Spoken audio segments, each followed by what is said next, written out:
Hello dear students, welcome back to the science class of 5th grade. Dear students, we were doing our lesson number 11 and we have completed up to here, that is page number 128. So today we will start from here. Removal of insoluble impurities from water. Different methods are used to remove insoluble impurity. अलग different method use होते हैं insoluble impurities को remove करने के लिए. Sedimentation and decantation. First है sedimentation and decantation. Sometimes water contains mud which is insoluble. If the water is allowed to stand undisturbed for some time, the mud particles settle down. This process is called sedimentation. Waters के अंदर mud होती है, कोई भी आप sand लगा लो, mud लगा लो, कोई भी इम्प्योरिटीज़ होती हैं, तो हम क्या करते हैं कि अगर उसको कंटेनर को, उस ग्लास को हम बिना हिलाए उसको ऐसे ही रख दें, उसको डिस्टर्ब ना करें, तो क्या होता है कि जो सेडिमेंट होते हैं, जो मड होते हैं, वो नीचे बैठ जाती हैं और पानी ऊपर की तरफ साफ दिखाई देता है. तो वो क्या हो जाता है, सेडिमेंटेशन. मीन्स इम्प्योरिटीज़ नीचे आ जाती हैं, जो पार्टिकल्स होते हैं, मड पार्टिकल्स होते हैं, वो नीचे आ जाते हैं और ऊपर अकेला पानी हो जाता है. तो वो क्या होती है, सेडिमेंटेशन. अब सेडिमेंटेशन से हमने डिकंटेशन कैसे करनी है. Now pour the clear water gently into another container. Care should be taken not to disturb the sediment at the bottom. This process is called decantation. अब हमने क्या करना है, जो ये वाला कंटेनर था, इसमें नीचे की तरफ मिट्टी थी, मड था, तो हमने क्या करना है, जो ये ऊपर वाला पानी है उसको हमने दूसरे कंटेनर में डाल देना है बिना इसको हिलाए. मीन्स आराम आराम से हमने पानी को दूसरे में शिफ्ट कर देना है. तो ये जो क्लियर वाटर है वो क्या हो जाएगा, अगर हम दूसरे में डाल देते हैं इसको, तो वो बन जाती है process डिकंटेशन.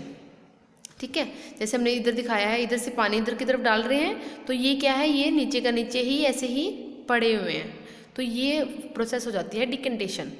Filtration. Another method of purifying water is to pass it through a muslin cloth or filter paper. Here the filter paper acts like a strainer. It allows the water to pass through it but holds back the insoluble particles. Take a circular piece of filter paper. अब filter paper की help से हमने जो impurities वाला water था उसको filter किया है. ठीक है. Take a circular piece of filter paper and fold it into a cone and place in a funnel as shown in the picture. The water along with its impurity is gently poured into the funnel with the help of a glass rod. The insoluble particles settle on the top of the filter paper as residue, and the clear water is collected as filtrate in a container kept below the funnel. This way the insoluble impurities are removed from the water by filtration method. The simple process at home such as making coffee or tea requires filtration. अब filtration कैसे हो रही है, जैसे आपको picture में दिखाया गया है, ये एक ग्लास रखा हुआ है. ठीक है, यहाँ पर एक फनल लगा हुआ है. ये फनल की हेल्प से हमने क्या करना है, यहाँ ऊपर हमने मसलिन क्लॉथ लगाया हुआ है, कोई फिल्टर पेपर लगाया हुआ है, तो हम जो पानी है इम्प्योरिटीज़ वाला पानी को हम इसमें डालेंगे. इम्प्योरिटीज़ वाले वाटर को हमने फिल्टर पेपर के ऊपर या फिर मसलिन क्लॉथ के ऊपर डालना है. ये इसमें फनल लगाया हुआ है, तो क्या होगा, नीचे फिल्ट्रेट होकर पानी नीचे आ जाएगा और जो इम्प्योरिटीज़ होंगी वो ऊपर फिल्टर पेपर पे या फिर जो मसलिन क्लॉथ्स लगाया हुआ है उस पर सारी इकट्ठी हो जाएंगी. जैसे हम अपने घर में चाय बनाते हैं, तो उसको हम जब छानते हैं तो उसको फिल्टर करते हैं, फिर क्या होता है, जो चाय पत्ती होती है वो ऊपर रह जाती है स्ट्रेनर में, और जो चाय है वो क्लियर होकर नीचे कप में डल जाती है, कोई सी भी बर्तन में डल जाती है. स्ट्रेनर के ऊपर क्या रह जाती है, हमारी जो चाय पत्ती होती है वो ऊपर रह जाती है. तो ये इसका एक बेस्ट एग्जाम्पल है. Removal of soluble impurities from water. Distillation. The process of purifying water by first boiling it. And अब यहाँ पर क्या हो रहा है, जो सोल्यूबल है, जो पानी में घुल गई है, अब उसको कैसे रिमूव करेंगे. अब पहले हमने क्या किया था, जो सॉलिड हमारी जो इम्प्योरिटीज़ थी उसको हमने कैसे रिमूव किया था. ठीक है, वो जो दिखाई भी दे रही थी. अब यहाँ पर क्या है, इम्प्योरिटी जो दिखाई नहीं देती. अब हम पानी पीते हैं, पानी के अंदर भी इम्प्योरिटीज़ होती हैं, बट हम पानी बिल्कुल साफ दिखाई देता है जो हम पीते हैं. ठीक है, अब उसको जो सोल्यूबल है उसको इम्प्योरिटी को दूर करने के लिए हमने कैसे प्रोसेस क्या होता है, वो होता है distillation. The process of purifying water by first boiling it and then condensing the steam is called distillation. Distillation क्या होता है कि हम पानी को उबालने के बाद उसकी इम्प्योरिटीज़ को ख़त्म कर रही हैं. अब आपने सुना भी होगा कि जब हम पानी पीते हैं उसको हमें बॉईल करना चाहिए, ठीक है। उसमें क्या होती है, जो हमारी सोल्यूबल इम्प्योरिटीज़ होती हैं वो बिल्कुल ख़त्म हो जाती हैं, ठीक है। जब हम पानी को बॉईल कर रहे हैं, बॉईल करने के बाद जो उसकी इम्प्योरिटीज़ है वो सारी ख़त्म हो रही हैं, और जो कंडेंसिंग होता है ठंडा होने के बाद, जो स्टीम होती है ना, ठंडी होने के बाद जो पानी होता है वो क्या हो जाता है, प्योर हो जाता है हमारा, ठीक है। तो वो हो जाती है डिस्टिलेशन। इट इन्वॉल्व्स 2 प्रोसेसेस, इसमें 2 प्रोसेस इन्वॉल्व होते हैं, evaporation and condensation. This method is use to separate soluble impurities from water. Impure water is heated till it boils. On boiling, water evaporates, leaving the impurities behind in the flask. The steam is passed through a condenser and which is kept cool by circulating cold water around it. The steam cools down in the cool condenser and changes back into the water. This water is collected in another flask and is absolutely pure. This distilled water is used as coolant in vehicles, batteries, inverters, science laboratory as well as in making medicine. अब ये process को इन्होंने यहाँ पर explain किया हुआ है, कैसे किया हुआ है। अब यहाँ पे हमने इम्प्योर वाटर लिया हुआ है जैसे, ठीक है, हम इसको हीट दे रहे हैं, तो वो गर्म होने के बाद जैसे पानी उबल रहा है, उबालने के बाद जो यहाँ पर पानी आपने देखा होगा कि जब हम कवर कर देते हैं पानी को, कोई किसी भी बर्तन को कवर करने के बाद हीट करते हैं, तो उसका जो ऊपर का ढक्कन होता है वहाँ पर पानी की बूंदे होते हैं, इवेपोरेशन हो जाती है, ठीक है। वो इवेपोरेशन क्या होती है, वो एक रॉड से हम बाहर निकालते हैं उसको, ठीक है। साइड में क्या लगा हुआ है, कूल वाटर लगाया हुआ है हमने। जैसे ये बीच में से पाइप जा रहा है ना, तो इसके ऊपर भी और नीचे भी ठंडे पानी की लगाई हुई है। उसमें से जब बीच में सेंटर में से निकलता है, जब वो गर्म पानी वाला ठंडा हो जाता है, मीन साइड से ठंडा पानी है, उससे ठंडा पानी है, ये गर्म रॉड में से जो पानी निकल रहा है वो उसकी वजह से ठंडा हो जाता है। फिर उसको हम एक कंटेनर में डाल देते हैं, ठीक है। उस कंटेनर में वो जो इवेपोरेशन हुई थी ना, वो इसमें ये वो चीज़ आ रही है, ये पानी नीचे है, बट जो इम्प्योर वाटर को हमने हीट दी थी, तो उसके बाद जो वो इवेपोरेशन बनी थी उसको ही हम प्योर वाटर का नाम दे देते हैं यहाँ पर। तो वो किसके लिए यूज़ होता है, व्हीकल्स के लिए, उसको कूल करने के लिए, जब और बैटरीज वगैरह में डालने के, इन्वर्टर वगैरह में डालने के लिए वो पानी बहुत बेस्ट माना जाता है। और क्या है, मेडिसिन को बनाने के लिए भी उस वाटर का यूज़ किया जाता है। नेक्स्ट है purification of water in public water supply systems.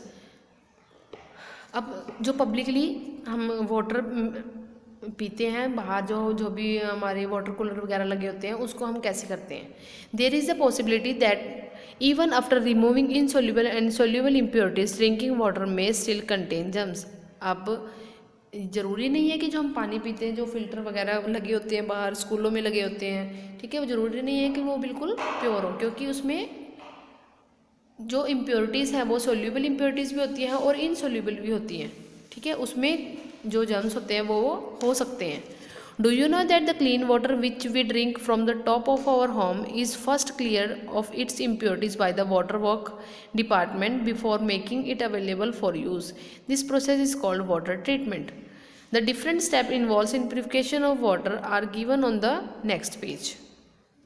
वो बोल रहे हैं कि आपको पता है कि जो हम पानी पीते हैं टैप जो हम जैसे पानी आता है ना, तो वो पानी इम्प्योर होता है, वो प्योर नहीं होता।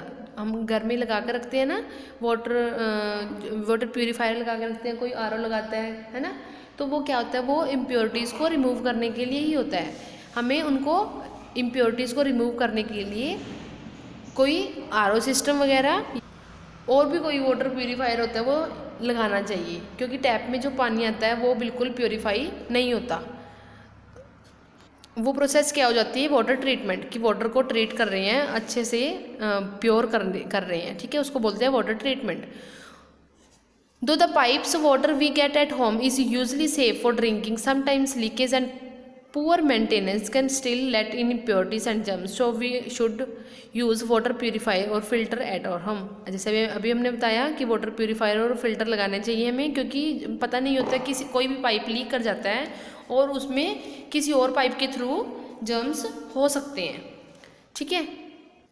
अब यहाँ पे आपको एक मैप बनाया हुआ है और आपको बताया गया है कि कैसे कैसे प्रोसेस होके वाटर फिल्टर होता है। फर्स्ट है coagulation. Loading is the process in which alum and some other chemicals are added to the water to attract dirt particles and form clumps. अब इसमें ये क्या है कि पानी, जैसे जहाँ पे पानी है, ठीक है, उसमें क्या होता है, अलम और जैसे फिटकरी वगैरह है ना, and some other chemicals are added, वो ऐड किए जाते हैं.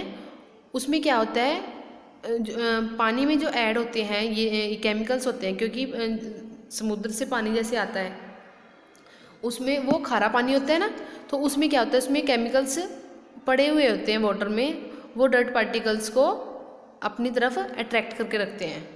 ठीक है. Next is sedimentation. After coagulation the water is collected in large tank and left undisturb. This leads to settle down to of heavier insoluble impurity down at the bottom of the tank. अब क्या है, coagulation के बाद क्या होता है, पानी एक टैंक में डाल दिया जाता है. बड़ा टैंक लगा लो आप, जैसे टैंकी है, ठीक है, उसमें हमने पानी को डाल दिया. अब पानी जब हम उसको नहीं हिलाएंगे तो क्या होगा, जो सॉलिड पार्टिकल्स होंगे, डर्ट पार्टिकल्स होंगे, वो नीचे की तरफ बैठ जाएंगे. ऊपर की तरफ हमारा कुछ, सारा नहीं हम बोल सकते, कुछ थोड़ा सा प्योर वाटर ऊपर की तरफ आ जाता है. अब हमने उसको क्या करना है, जो सारी इम्प्योरिटीज वो नीचे टैंक में रह जाती हैं. उसके बाद क्या करते हैं, filtration. The water then passes through filter made of sand, gravel and charcoal to remove some floating particles. अब उसके बाद क्या होता है, जो पानी होता है वो ऊपर वाला, उसको हम दूसरे फिल्टर में डाल देते हैं, मीन्स दूसरे कंटेनर में डाल देते हैं. जो उसमें सैंड, थोड़ा बहुत और इम्प्योरिटीज़ होती हैं जैसे सैंड की, ठीक है, सॉरी, जो सैंड से और ग्रेवल और चारकोल से बनी होती हैं, जो फिल्टर हो जाता है, उसमें क्या होता है कि उससे जो पार्टिकल्स होते हैं, सब फ्लोटिंग पार्टिकल्स, वो उसमें रह जाते हैं. फिल्टर करते हैं हम तो क्या होता है, उससे किसी फिल्टर के थ्रू हम उसको पानी को फिल्टर करते हैं. ठीक है.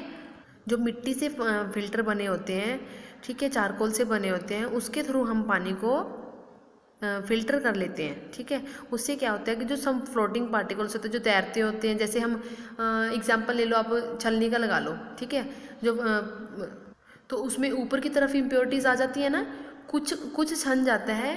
ज़रूरी नहीं है कि बिल्कुल पतले पतले, बिल्कुल स्मॉल स्मॉल जो फ्लोटिंग पार्टिकल्स होते हैं वो उसमें फिल्टर के थ्रू फिल्टर हो जाते हैं. ठीक है. उसके बाद क्या होता है कि क्लोरिनेशन. दिस क्लियर वाटर में स्टिल कंटेन जर्म्स. अब हमने यहाँ पे क्या किया था, हमने उसको पानी को फिल्टर कर लिया था, बट ये नहीं है कि उसके सारे ही जर्म्स मर गए हैं. जो उसके थोड़े से फ्लोटिंग पार्टिकल्स होते हैं, जो दिखाई भी देते हैं, छोटे छोटे पार्टिकल, वो छन जाते हैं. उसके बाद जो इनसोल्यूबल, मीन्स जो सोल्यूबल हो जाता है पानी में, सोल्यूबल इम्प्योरिटीज़ हैं, वो उसको क्या करते हैं हम, क्लोरिनेशन की हेल्प से उसको इम्प्योरिटी को रिमूव करते हैं. दिस क्लियर वाटर में स्टिल कंटेन जर्म्स हो सकते हैं उसमें. So chlorine gas is passed through it to kill the germs. Chlorine gas किसके लिए यूज़ होती है, जर्म्स को मारने के लिए, तो उसको हम यूज़ करते हैं. This water is then stored in a tank at the higher level, as water always flow from a higher level to lower level. It is disturbed to various locality in the city. अब क्या होता है कि उसके बाद हमने एक बड़े से कंटेनर में उसको डाल लेते हैं, बड़े से टैंक में हम उसको फिल्टर वाटर को डाल देते हैं, और उसके बाद लोकेलिटीज़ में डिस्ट्रीब्यूट कर देते हैं. ठीक है. ये सारा प्रोसेस है हमारा फिल्ट्रेशन का. कैसे हम वाटर को फिल्टर करते हैं, कैसे हम इनसोल्यूबल और सोल्यूबल पार्टिकल्स को रिमूव करते हैं फ्रॉम वाटर. तो students, it's over. Thank you and have a nice day.